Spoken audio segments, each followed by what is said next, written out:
Hello and welcome to this LGfL video where we're going to look at the recovery of Microsoft Teams using GridStore InstantData. So first of all, you must open up a browser and connect to app.gridstore.com and then log in with your GridStore username and password.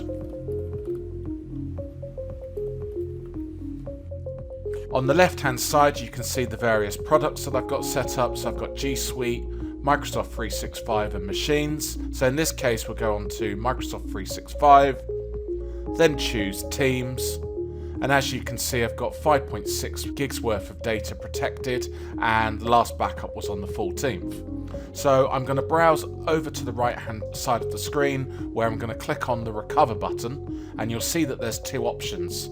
In this case we're going to use GridStore InstantData. So I'm going to select that option, and then I can choose how long I want the link that we're going to create to work and be valid for. So in this case I'm going to say 4 hours, and now I'm going to search and look for the Teams channel that I wish to access. Okay, excellent. So within that channel there's 594 megs worth of data. So all I need to do is click on the bottom of the screen, the recover button. This is then going to ask me to authenticate with Microsoft Office 365 to make sure I've got permissions to be able to do a restore and gain access to the data. Pop in the password.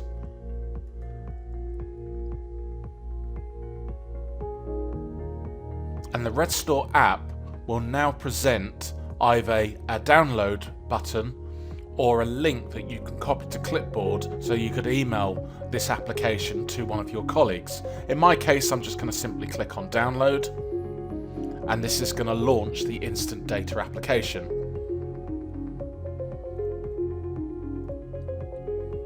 So over here on the right hand side is my device. You can see it's got a C drive and a D drive, and I'm going to temporarily access the Teams channel as a drive mapping. So I'm going to simply click on launch,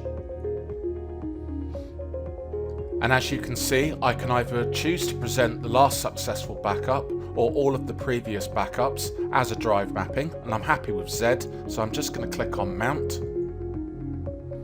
And now all of that Teams data has now been temporarily mapped to my device, so I can browse into the Z drive, into the last date and time, and then into the Teams channel, and then I can see all of my documents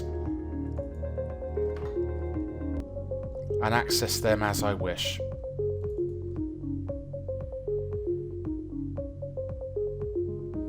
So a very quick demonstration to show you how quickly you can gain access to your Teams data using GridStore. Thanks very much.